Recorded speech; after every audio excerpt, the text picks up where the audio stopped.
Assalamualaikum warahmatullahi wabarakatuh. Baik teman-teman, kita ketemu lagi di materi ilmu penyakit dan penunjang diagnostik. Apa kabarnya untuk hari ini? Semoga semuanya dalam keadaan sehat, semangat ya. Jangan lupa dari Ibu untuk selalu menerapkan protokol kesehatan untuk pencegahan COVID. Dimana kita ketahui angka COVID di Indonesia ini belum ada penurunan ya. Bahkan angkanya terus naik. Jadi Ibu ingatkan jangan lalai gitu. Yuk dioptimalkan lagi, dimaksimalkan lagi penggunaan maskernya. Kemudian mencuci tangannya dan menjaga jaraknya. Jadi jangan dilalaikan, jangan diabaikan. Tujuannya bukan untuk orang lain gitu, tapi untuk diri kita sendiri. Kita lindungi diri kita sendiri, kita lindungi keluarga kita. Untuk minggu ini, kita masuk ke materi osteoartritis. Sebelumnya kita sudah mempelajari tentang fraktur, ya, dimulai dari apa itu fraktur, klasifikasinya sampai ke pemeriksaan penunjang. Nah, untuk sekarang kita akan membahas tentang osteoartritis. Apa itu osteoartritis? Semoga kalian sudah membaca ya, sudah memahami sedikit tentang osteoartritis karena bukunya juga sudah dibagikan. Osteoartritis atau banyak orang mengenalnya sebagai rematik ya, itu berasal dari os, arton, dan itis. Os itu artinya tulang. Kemudian arton itu berasal dari bahasa Yunani yang artinya sendi. Kemudian ada itis, artinya peradangan. Mungkin kalian masih ingat ya sistem pemberian nama penyakit yang dari akhiran. Kalau dari akhiran itis itu artinya ada proses inflamasi atau terjadinya proses peradangan. Jadi osteoartritis itu artinya peradangan pada sendi serta tulang. Oke, jadi osteoartritis atau rematik adalah penyakit sendi degeneratif di mana terjadi kerusakan tulang rawan sendi yang berkembang lambat dan berhubungan dengan usia lanjut, terutama terjadi pada sendi-sendi tangan dan sendi-sendi yang menanggung beban. Oke, maksudnya jadi gini. Jadi osteoartritis adalah penyakit degeneratif. Apa sih degeneratif? Degeneratif sendiri adalah suatu kondisi yang terjadi akibat memburuknya suatu jaringan atau organ seiring waktu. Jadi tubuh kita, organ-organ di dalam tubuh kita, seiring perjalanan waktu akan mengalami penurunan fungsi. Ya, itu terjadi secara patologis, oke? Nah, jadi untuk osteoartritis ini penyakit yang terjadi pada sendi yang seiring waktu mengalami penurunan, oke? Kerusakan sendinya terjadi karena waktu yang terus berlalu begitu. Kemudian banyak terjadi pada usia lanjut. Kenapa? Yaitu karena dia sudah melewati fase waktu yang lama gitu kan, sehingga terjadilah penurunan fungsi dari sendi itu sendiri. Kemudian juga sering terjadi banyak terjadi pada sendi-sendi tangan. Kenapa sendi-sendi tangan? Khususnya sendi-sendi gerak ya. Di tangan itu kan mobilisasinya sangat aktif, pergerakannya sangat aktif dibandingkan sendi yang lain gitu. Jadi akan memiliki kemungkinan yang lebih tinggi terjadinya osteoartritis dibandingkan di sendi yang lain. Kemudian juga terjadi pada sendi-sendi yang besar yang menanggung tubuh gitu ya, seperti patella gitu kan, fibula gitu. Nah, kenapa? Karena selain patella menanggung beban dari tubuh yang tinggi, dia juga memiliki sifat mobilisasi yang sangat tinggi juga. Nah, banyaknya ini osteoartritis ini terjadi pada lutut ya. Jadi kalian mungkin sering melihat atau menemui klien-klien lansia yang mengalami nyeri pada lutut. Nah, itu kemungkinan terjadinya osteoartritis. Oke, sekarang kita masuk ke etiologi atau penyebab dari osteoartritis. Nah, untuk OA atau osteoartritis ini disebabkan oleh beberapa hal. Yang pertama karena usia, kemudian obesitas atau kegemukan, juga karena trauma. Oke, Ibu jelaskan satu persatu. Mengapa usia mempengaruhi terjadinya atau menjadi suatu penyebab dari osteoartritis? Oke. Sebenarnya osteoartritis ini bisa terjadi pada segala bentuk usia ya, jadi tidak hanya yang tua saja, namun yang muda juga akan muncul osteoartritis ya.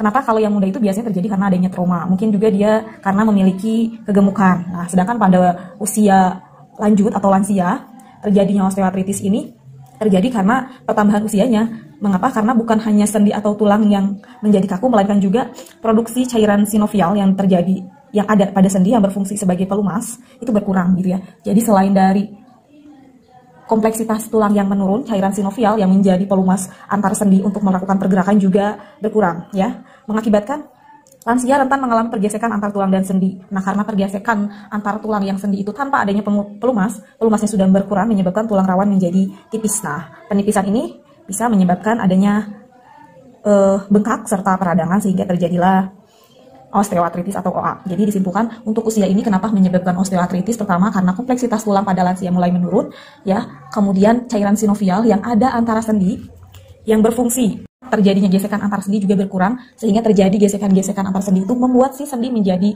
tipis ya, sehingga muncullah osteoartritis. Kemudian yang kedua ada kegemukan. Mengapa kegemukan menyebabkan osteoartritis? Overweight atau obesitas menyebabkan tekanan yang lebih besar pada persendian ya. Sendi-sendi besar yang menopang tubuh ini membuat dia menopang beban lebih besar karena tubuhnya juga lebih besar gitu kan. Kemudian banyak terjadi pada tulang-tulang lutut ya. Kenapa? Karena dia menopang tubuh tersebut. Ditambah lagi tubuhnya memiliki overweight ya. Jadi topangan dia semakin meningkat. Nah, hal ini memicu terjadinya pengapuran pada lutut sehingga membatasi kemampuan gerak ya. Banyak yang mengalami overweight ini terjadinya pengapuran ya. Pengapuran pada lutut inilah yang menyebabkan seseorang mengalami osteoartritis. Oke, poin yang ketiga, penyebab dari osteoartritis itu terjadinya trauma ataupun cedera pada sendi ya, misalnya terjadi kecelakaan, kemudian juga mungkin terjatuh, atau mungkin dia cedera saat berolahraga, jelas menyebabkan osteoartritis. Jangankan adanya peradangan ya, peradangan itu kan dia kecil gitu ya, kecelakaan kemungkinan besar mungkin akan terjadi fraktur gitu ya. Jadi trauma mempengaruhi terjadinya osteoartritis ya, karena ada benturan ataupun ada gesekan yang hebat dari luar atau dari eksternal. Oke, itu untuk etiologi dari osteoartritis. Kita masuk ke manifestasi. Gejala-gejala atau tanda-tanda yang muncul pada pasien yang mengalami peradangan pada sendi tulangnya, yaitu yang pertama ada nyeri. Nyeri pada sendi itu jelas terjadi ya. Jangankan radang pada sendi gitu ya, kita kadang sakit tenggorokan aja udah ngerasa sakit ya, sakit nelen, sakit ngeludah ya. Nah, ini terjadi radang pada tulang loh ya gitu. Ada sedikit perlukaan, ada sedikit radang pada tulang sehingga jelas tulang kita akan mengalami nyeri, apalagi ketika kita melakukan gerakan. Ketika ada gesekan antar tulang, pasti nyeri itu akan muncul. Yang kedua, gejala yang kedua pada pasien yang mengalami OA yaitu adanya hambatan gerakan sendi. Kenapa terjadi hambatan gerakan sendi? Jelas karena pasiennya mengalami nyeri. Ketika kita mengalami nyeri, nyerinya itu akan bertambah hebat ketika adanya gerakan. Jadi dia akan seminimal mungkin melakukan gerakan. Kenapa tujuannya? Karena ingin nyerinya itu tidak semakin parah gitu ya. Jadi dia pasien itu berusaha untuk mengurangi gerakan pada sendinya, sehingga terjadilah hambatan gerakan sendi. Gejala yang ketiga yaitu kaku pagi ya. Maksud dari kaku pagi di sini itu maksudnya bukan kaku di pagi-pagi gitu ya, namun nyeri yang muncul secara tiba-tiba. Nah, pada pasien OA ini nyeri sendi yang timbul itu biasanya karena setelah adanya imobilisasi ya. Imobilisasi itu tidak adanya gerakan. Jadi nyerinya muncul tiba-tiba ketika kita lagi duduk, kemudian kita berdiri. Nah, dan saat berdiri itu tiba-tiba lututnya sakit gitu kan. Kan ketika kita duduk itu terjadinya lutut kita itu fleksi ya. Kemudian saat berdiri terjadi ekstensi. Nah, tiba-tiba muncul rasa nyeri. Kenapa? Balik lagi karena cairan sinovial pada sendi yang sudah mulai berkurang. Sehingga ketika ada gesekan antar sendi, terjadi nyeri. Kenapa nyeri? Yaitu si pelumasnya nggak ada. Jadi muncullah nyeri. Selanjutnya adanya suara krepitasi. Sering nggak sih kita mendengar suara krepitasi pada lutut kita? Tiba-tiba krek aja ya. Atau suara rasa gemeretak ya secara tiba-tiba, atau kadang-kadang terjadi, kadang-kadang terdengar ketika sendi mengalami nyeri. Nah, coba di kalian nanti dengar suara pasien-pasien yang mengalami nyeri, atau mungkin di keluarga ada lansia yang mengalami nyeri lutut. Coba kalian dengarkan, kalian fleksikan lututnya, kemudian lakukan ekstensi pada lutut. Nah, nanti akan terdengar suara krepitasi pada lututnya. Itu gejala yang keempat. Selanjutnya, untuk gejala dari OA yaitu adanya deformitas. Deformitas itu artinya adanya pembesaran pada sendi. Oke, kenapa terjadi deformitas? Deformitas sendiri ini terjadinya pembesaran. Jadi nanti kalian akan bandingkan antara lutut kiri dan kanan pasien yang mengalami osteoartritis ini akan berbeda. Atau pasien yang mengalami osteoartritis dengan yang tidak mengalami, ukurannya akan berbeda. Kenapa terjadi pembesaran pada lututnya? Nah, pasien yang mengalami osteoartritis, balik lagi, cairan sinovialnya berkurang. Karena cairan sinovial berkurang, sehingga ketika terjadi gesekan antar tulang, terjadi kerusakan pada tulang atau terjadinya inflamasi. Nah, terjadinya inflamasi pada tulang ini, kerusakan pada tulang ini mengaruhi bagian-bagian yang lain, salah satunya tendon dan ligamen. Ligamen dan tendon ikut rusak ya, mungkin ikut tersayat gitu karena adanya gesekan-gesekan antar sendi. Nah, kerusakan pada tendon dan ligamen atau pada otot ini menyebabkan dia melakukan kompensasi sendiri. Kalian pernah tersayat pisau dengan luka di tangan gitu ya, tersayat, kemudian kalian lihat deh, dalam beberapa hari dia akan menutup sendiri gitu kan. Tidak usah dijahit kan ketika kalian tersayat kecil, tapi dia akan menutup sendiri. Kemudian dalam prosesnya dia akan sedikit agak bengkak, agak panas gitu ya, jadi udah pasti. Sama ligamen juga seperti itu. Dia nanti akan memperbanyak diri, melakukan konstruksi tendon dan ligamen sehingga terjadilah pembengkakan.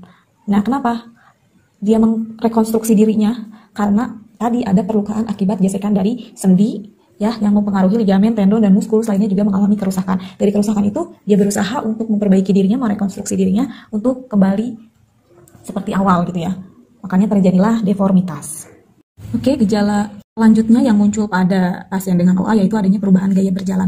Udah jelas kenapa terjadi perubahan gaya berjalan. Karena pasiennya nyeri gitu ya. Ketika kita nyeri, otomatis gaya berjalan kita juga akan berubah. Kenapa ya? Kita seminimal mungkin mengurangi nyeri yang akan muncul. Kalau kita nyeri nih, kemudian kita biasa aja cuek lari-lari, otomatis nyerinya akan semakin meningkat. Jadi kita gimana caranya nih diri kita itu tidak terlalu sakit, pasti akan ada perubahan gaya berjalan. Mungkin terlihat lebih pincang gitu ya. Jadi dia berusaha untuk eh, mengurangi nyeri yang dirasakan pada lututnya, maka terjadinya perubahan gaya berjalan. Oke, itu diantaranya dari gejala-gejala yang muncul pada pasien yang mengalami osteoartritis. Baik, sekarang kita masuk ke patofisiologi atau perjalanan dari osteoartritis. Oke, untuk patofisiologi ini bisa kalian baca ya. Patofisiologi osteoartritis paling sering terjadi karena adanya penuaan sendi secara fisiologis jelas. Makanya osteoartritis ini dikatakan sebagai penyakit sendi degeneratif. Kenapa degeneratif? Karena adanya penuaan sendi yang terjadi secara fisiologis.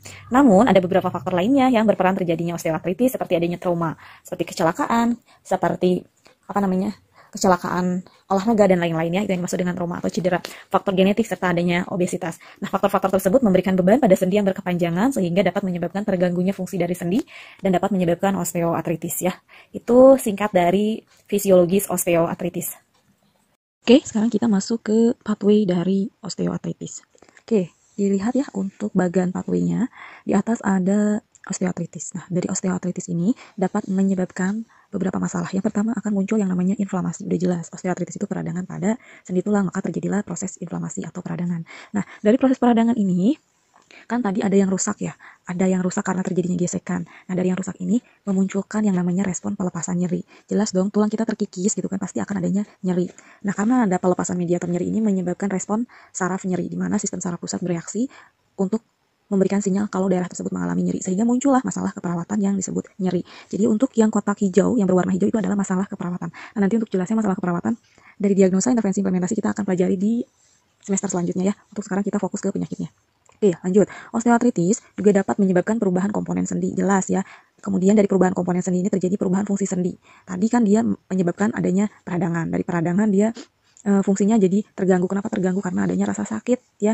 Jadi dia sulit untuk bergerak. Nah, karena sulit untuk bergerak ini maka muncullah masalah keperawatan, yaitu hambatan mobilitas fisik. Selanjutnya, osteoartritis juga dapat menyebabkan peradangan. Balik lagi, dari peradangan itu terjadi kenapa? Karena adanya cairan sinovial yang mulai menurun. Nah, dari peradangan ini dia memberikan masalah kepada bagian yang lain seperti ligamen, tendon, dan lain-lain. Terjadilah masalah deformitas. Nah, deformitas ini terjadinya perubahan bentuk pada sendi tersebut. Kenapa? Karena si ligamen berusaha untuk merekonstruksi dirinya yang mengalami perubahan dari proses peradangan tersebut. Sehingga dari rekonstruksinya tersebut menyebabkan munculnya benjolan. Jadi si lututnya itu bentuknya akan lebih besar. Sehingga karena ada perubahan bentuk lutut dari yang lainnya, maka muncullah gangguan masalah pada pasien, yaitu gangguan body image. Jadi dia merasa ada gangguan pada dirinya yang berbeda dengan orang lain. Oke, itu untuk pathway, semoga bisa dipahami. Bisa dicoba dibaca lagi maksudnya seperti apa. Oke, selanjutnya ada pemeriksaan penunjang untuk menegakkan diagnosis osteoartritis. Sebetulnya untuk pemeriksaan penunjang ini tidak akan jauh berbeda seperti masalah fraktur ya. Yang pertama kita akan menegakkan diagnosis osteoartritis ini dengan melakukan pemeriksaan lab ya. Dilihat apakah betul terjadi proses peradangan. Jika betul terjadi proses peradangan, maka akan ada peningkatan betul leukosit ya. Jadi leukositnya di atas normal. Kemudian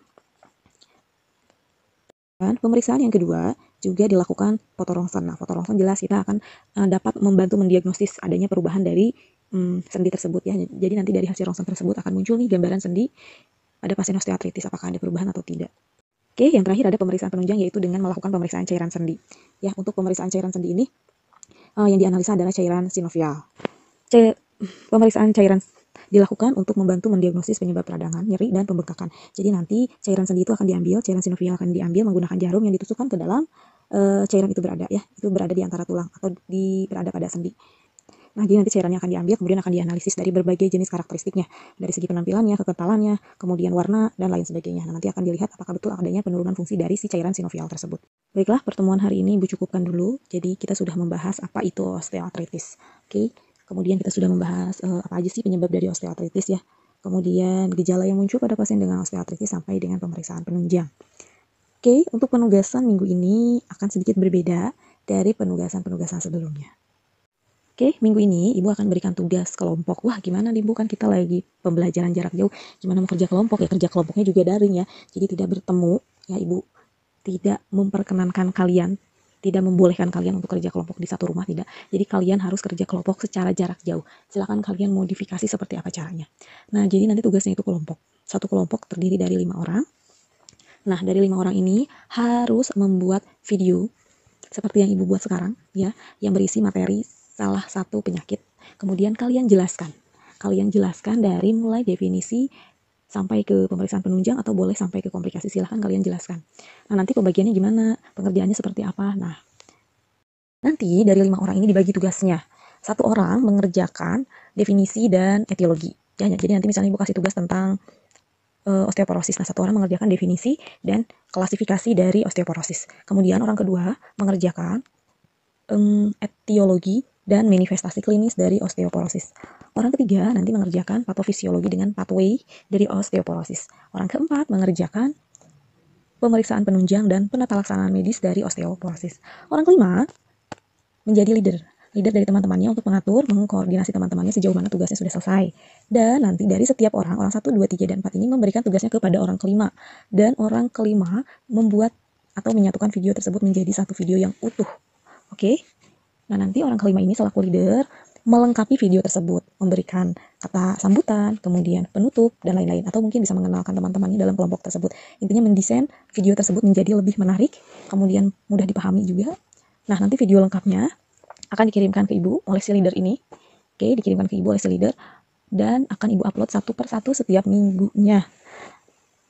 Jadi untuk pengumpulan video dilakukan serentak ya, tidak dilakukan setiap bergantian enggak. Jadi untuk pengumpulan videonya nanti dilakukan secara serentak. Oke, seperti itu ya untuk penugasannya. Nanti untuk pembagian nama kelompok beserta tugasnya apa akan Ibu kirimkan di file yang berbeda, jadi tidak di YouTube ini. Jadi akan Ibu kirimkan nanti langsung ke grup dan kita diskusikan hari apa kita akan serentak mengumpulkan video tersebut. Oke, silahkan kalian mulai mempelajari cara membuat video, kemudian cara kalian membuat, kan nanti membuatnya per orang ya. Jadi silahkan kalian pelajari gimana caranya membuat video itu, kemudian nanti yang si leader gimana caranya bisa menyatukan video tersebut. Oke, sekian untuk pertemuan minggu ini, Ibu cukupkan. Jika ada yang ingin ditanyakan, kita diskusikan di grup kelas 11 ya, secara umum. Dan kalau ada yang ingin disampaikan terkait materi apapun tugas juga boleh kita diskusikan saja di grup. Oke, sekian. Assalamualaikum warahmatullahi wabarakatuh.